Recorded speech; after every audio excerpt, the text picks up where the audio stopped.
शांतिपुर नाम का गांव था। वहां के लोग काफी शांति प्रिय और खुश मिजाज थे।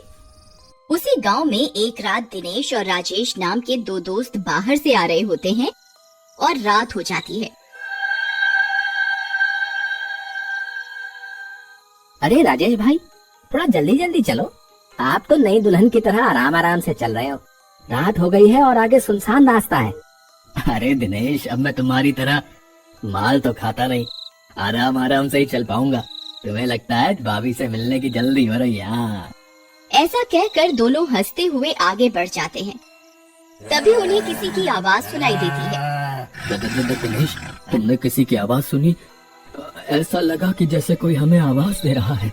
हाँ राजेश भाई, सुनी तो मैंने भी, लेकिन इतनी रात को हमें कौन आवाज देगा, वो भी इतनी सुनसान रास्ते में। तभी उन्हें फिर से वही आवाज सुनाई देती है। इस बार वो उन दोनों का नाम ले रही होती है। राजेश, ओ दिनेश। दिनेश भाई, मैं तो कहता हूँ भाग लो यहाँ से। ये तो कोई भूत प्रेत का मामला लगता है। भागो रे भागो, अपनी जान बचा के भागो। ऐसा कहकर राजेश और दिनेश वहाँ से भागने लगते हैं।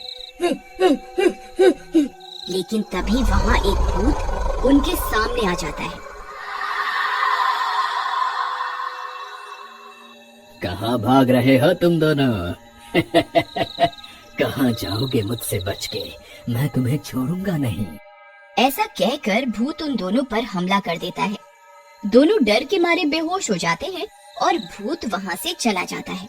अगले दिन कुछ गांव वाले वहाँ पर आते हैं। अरे वहाँ देखो कौन उल्टा पड़ा है, देखो इनको। गांव वाले जाकर राजेश और दिनेश को सीधा करते हैं। अरे बाप रे, इनका चेहरा तो एकदम बिगड़ गया है, जाने कौन किया है। तब तक राजेश और दिनेश को होश आ जाता है और वो दोनों अपना चेहरा देखकर डर जाते हैं। अरे दिनेश भाई, ये हमारे चेहरे को क्या हुआ? अब सारा का सारा नोचा हुआ है। अब हम किसी को मुंह दिखाने के लायक नहीं रहे। सही बोलते हो भाई, ससुरी हमारी बीवी भी नहीं पहचानेगी हमको। चुप बकर बकर लगा रखी है। अरे तुम दोनों रोते ही रहोगे कि बताओगे भी कुछ? क्या हुआ है? कौन बिगाड़ा तुम्हारा होलिया? कौन आमिर खान तो नहीं हो तुम लोग जो इतना रो रहे? फिर दिनेश और राजेश उनको रात वाली सारी बातें बताते हैं, जिसे सुनकर गांव वाले हंसने लगते हैं। अच्छा, तो तुम कहा तो रात में एक भूत आया और खाली तुम्हारा मुंह नोच के चला गया और जान बख्श दिया है? अरे का झंडू समझत हो का हम सब का? न जाने कहाँ से पिट पिटा के आ रहे, फालतू बतला रहे। नहीं भाई, हम सच कह रहे हैं, सच में ऐसा ही हुआ था।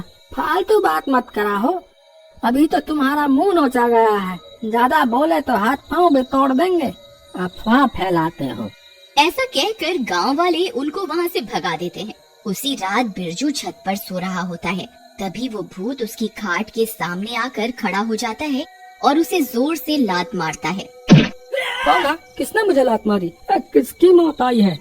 लेकिन जैसे ही वह भूत को देखता है, उसकी सिट्टी पिट्टी गुम हो जाती है। उसकी आंखें फटी की फटी रह जाती हैं। मेरी मौत आई है।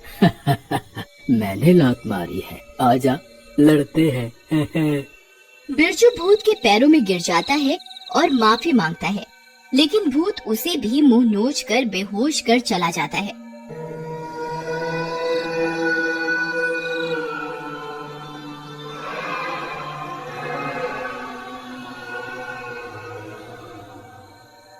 अगले दिन बिरजू, दिनेश, राजेश और बाकी के गांव वाले सरपंच के पास जाते हैं और सरपंच को पूरी बात बताते हैं।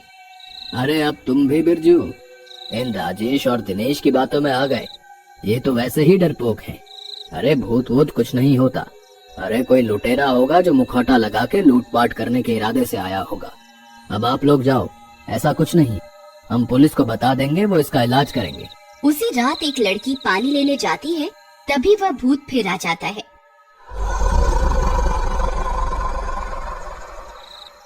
लड़की, थोड़ा सा पानी हमें भी पिला दो। भागो रे भागो, अपनी जान बचा के भागो। ये मुंह नोचवा तो फिर आ गया, बचाओ।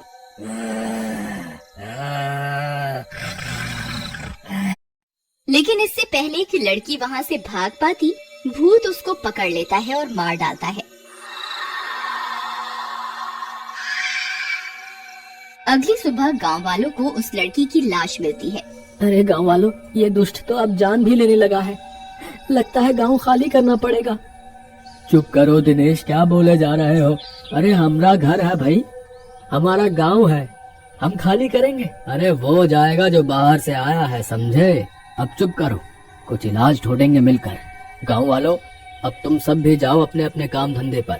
सारे गांव वाले वहां से चले जाते हैं, लेकिन दिनेश और राजेश चलते चलते बातें करने लगते हैं। राजेश भाई, एक बात बोलो, ये सरपंच जी हमारी बात का विश्वास क्यों नहीं करते? तुम कुछ भी बोलो, मुझे तो सरपंच पे गुस्सा आता है। बात तो तुम ठीक कह रहे हो दिनेश, लेकिन हम लोग कर क्या सकते हैं? वो सरपंच है, बात तो माननी पड़ेगी उनकी। क्यों ना इन पर नजर रखी जाए, लेकिन हम किसी को बताएंगे नहीं। इसके बाद दोनों सरपंच के घर के बाहर छिपकर बैठ जाते हैं और रात होते ही सरपंच अपने घर से निकलता है और नदी की तरफ जाता है। राजेश और दिनेश भी उसके पीछे पीछे चलने लगते हैं। तभी सरपंच एक जगह रुक जाते हैं और अपने पास से एक डंडे निकालकर जोर जोर से चिल्लाने लगता है। हीम क्लीम मुंह नोचुआ, हीम क्लीम मुंह नोचुआ। तभी वो भूत प्रकट हो जाता है। क्या हुक्म है मेरे आका? बस मेरे गुलाम, जाओ और इस गांव में अपने नाम की दहशत और फैला दो, ताकि ये गांव खाली हो जाए और मैं ये सारी जमीनें बेचकर अमीर हो जाऊं। इसके बाद भूत वहां से चला जाता है और सरपंच भी अपने घर को चल पड़ता है। अरे भाई, तो ये मामला है, ये लोग हम सबकी जमीनें लेना चाहते हैं। इस सरपंच को मैं जिंदा नहीं छोड़ूंगा। अरे राजेश, गुस्सा करके कोई फायदा नहीं है। इस सरपंच के बच्चे को तो हम जब चाहे निपटा देंगे। हमारा असली मुकाबला तो उस भूत से है। हाँ दिनेश भाई, बात तो आप सही कह रहे हो। चलो पहले इस भूत का हिसाब कर लेते हैं, इस सरपंच को बाद में हम देख लेंगे। मेरे जान पहचान के एक साधु बाबा हैं, क्यों ना उनकी मदद ली जाए। चलो उनके ही पास चलते हैं। उसके बाद राजेश और दिनेश साधु के पास पहुंचते हैं। अरे राजेश बेटा, तुम इतनी रात को, क्या बात है? फिर दिनेश और राजेश साधु को सारी बात बताते हैं। देखो राजेश बेटा, उस भूत की सारी शक्ति उस लकड़ी में है जो सरपंच के पास है। अगर वो लकड़ी हमारे पास आ जाए तो हम उस भूत को रोक लेंगे। लेकिन बाबा, वो दुष्ट सरपंच हमें वो लकड़ी क्यों देगा? बेटा, हमने कब कहा कि वो हमें देगा? वो हमें उससे छीननी पड़ेगी और ये काम हमें जल्दी ही करना होगा। उसके बाद तीनों योजना बनाते हैं और योजना के अनुसार अगली रात को वो तीनों भी सरपंच के पीछे चल पड़ते हैं। सरपंच नदी के किनारे पहुंचकर लकड़ी निकालकर फिर से भूत को बुलाता है और उसे फिर से गांव में दहशत फैलाने के लिए भेज देता है।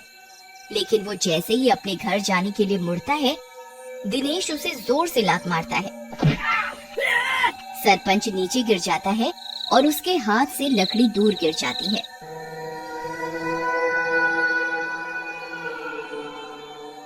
अरे मर गया रे, मेरी लकड़ी कहाँ गई, कहाँ गई? उधर राजेश जल्दी से लकड़ी उठा लेता है। सरपंच जी, वो लकड़ी मेरे पास है। अब तो हम आपको नहीं छोड़ेंगे और साथ ही आपके इस मुंह नोचुआ भूत को। तभी वो भूत वहाँ आ जाता है और दिनेश को पकड़ लेता है। बचाओ भूत बाबा, बचाओ बाबा, भूत ने मुझे पकड़ लिया, बचाओ। ये पाखंडी साधु बचाएगा इस मुंह नोचुआ से। मरोगे, तुम तीनों मरोगे। इधर साधु राजेश से लकड़ी ले लेते हैं। ए भूत, इस सरपंच को पकड़ ले। अरे बचाओ, इस मुंह नोचुआ भूत से बचाओ। अरे ये मुझे मार डालेगा। अरे बचाओ, अरे बाबा जी बचा लो।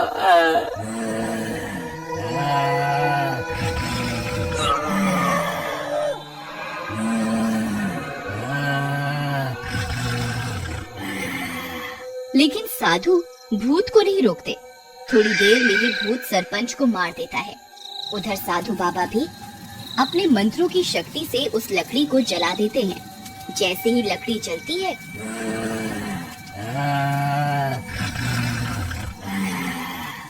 भूत भी जलकर गायब हो जाता है।